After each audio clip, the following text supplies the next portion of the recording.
For centuries, they moved unseen, masters of stealth, sabotage, and survival.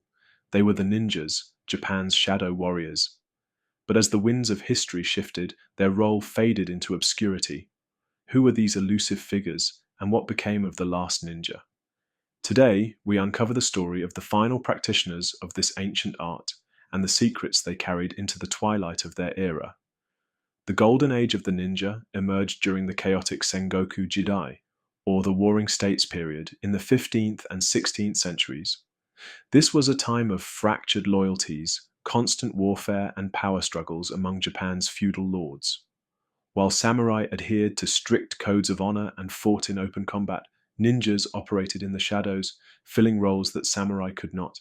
They became indispensable as spies, saboteurs, and assassins, thriving in a world where survival depended on cunning as much as strength. At the heart of this era were the Iga and Koga clans, two groups that became synonymous with the ninja tradition. Their success lay partly in their geography. The Iga province, nestled in a mountainous and remote region of central Japan, provided natural defenses against invasion. Likewise, the nearby Koga region shared a rugged terrain ideal for secrecy and guerrilla warfare. These isolated landscapes allowed the ninja clans to train in peace, away from the watchful eyes of feudal lords. The Iga and Koga ninjas developed their own unique techniques and strategies, passing them down through generations in strict secrecy. They specialized in taijutsu, unarmed combat, kenjutsu, sword techniques, and yumi jutsu, archery. But their true strength lay in their unconventional skills, stealth, disguise, and psychological manipulation. They trained in hensojutsu, the art of disguise, allowing them to blend seamlessly as farmers, monks, or merchants to infiltrate enemy territories.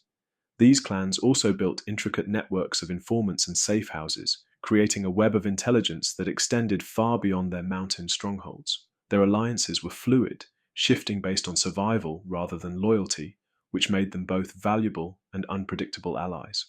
One of the most notable contributions of these clans was their expertise in siege warfare. While samurai armies relied on brute force to assault castles, ninjas would quietly infiltrate, sabotage supply lines, or even poison water sources to weaken the enemy from within. Their ability to operate behind enemy lines earned them a reputation as both feared and indispensable operatives. Legends tell of Iga and Koga ninjas who could traverse treacherous mountain passes undetected, scale castle walls with grappling hooks, and even swim silently beneath moats using hollow reeds to breathe. They were innovators, turning everyday objects into deadly tools and using their environment as a weapon. However, their rise to prominence also made them targets. By the late 16th century, the ninja were at their peak. Their skills were essential to the Warring States period, where power was defined by secrecy and subterfuge as much as by open warfare. But as Japan's feudal lords fought for dominance, one man would change the course of their history. Oda Nobunaga, the ambitious warlord who sought to unite Japan under one banner, saw the ninja not just as warriors, but as a symbol of the disorder and fragmentation he sought to eliminate. The ninja, with their clandestine ways and notorious role in espionage and sabotage, were a threat to Nobunaga's vision of a centralized, stable Japan.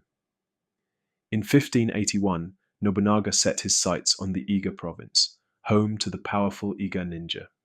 The clan had long been a thorn in the side of the powerful warlords, and Nobunaga knew that eliminating them would strike a decisive blow to the ninjas' influence. He launched a full-scale assault on Iga, deploying an army of 40,000 men against a region of only 5,000 defenders. What followed was one of the most brutal sieges in Japanese history. The ninja, famed for their agility and ability to disappear into the environment, fought fiercely to defend their homeland. They used guerrilla tactics, setting traps and ambushing the invading forces at every opportunity. But despite their best efforts, they were no match for Nobunaga's overwhelming force. In the end, the Iga strongholds fell. The ninja villages were burned to the ground, their homes and training grounds destroyed. Many of the ninja were killed in battle, while others were executed after being captured. Those who survived were scattered, fleeing to remote areas or taking refuge in other regions. The Iga clan was decimated, its military might shattered. Nobunaga's forces didn't stop there. After the fall of Iga, he turned his attention to the Koga clan, another powerful ninja faction based in the Koga region. Although the Koga ninja had managed to survive the initial assault, Nobunaga's successors would continue to pursue them relentlessly. The Koga clan, once strong and proud, was eventually forced to surrender or disband. The fall of these two great ninja strongholds marked the beginning of a new era. The once feared ninja were pushed into hiding. Their influence over Japanese warfare diminished. In the aftermath of Nobunaga's campaign, the surviving ninja returned to their covert roles, often working as mercenaries for other clans, but they no longer operated with the freedom and power they once had. With the rise of Tokugawa Ieyasu and the establishment of the Tokugawa shogunate in 1603, Japan entered a period of relative peace known as the Edo period. This was a time of stability, but it also spelled the end of the violent, chaotic world in which the ninja had thrived. The need for spies, assassins, and infiltrators dwindled. The Tokugawa government, though not entirely opposed to the ninja, was wary of their potential to incite unrest.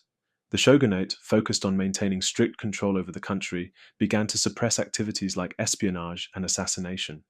The ninja schools, once bustling with eager students, began to fade into obscurity. The once vibrant art of ninjutsu became a secretive and dwindling pursuit, practiced only by a few remaining masters. It was no longer a tool of warfare, but a relic of the past. The knowledge passed down through generations was not entirely lost, but it became fragmented, hidden in coded scrolls and secret teachings, passed only to the most trusted disciples. As the years went on, the ninja became more myth than reality. Stories of their exploits, of their magical abilities, their ability to disappear into thin air, and their silent assassinations became exaggerated. The true art of ninjutsu, once a dangerous and vital part of Japan's military strategy, faded into the realm of folklore. Yet, despite their disappearance from the battlefield, the ninja's legacy lived on in the cultural consciousness, woven into the fabric of Japanese tradition, and later reimagined in literature, theatre, and films. The fall of the ninja, once a terrifying reality, became a tale of mystery, intrigue, and legends that continue to captivate imaginations to this day. This dramatic decline, from the height of power and influence to their obscurity in the Edo period, marks the end of the ninja's golden age and the beginning of their transformation into the elusive figures we know today.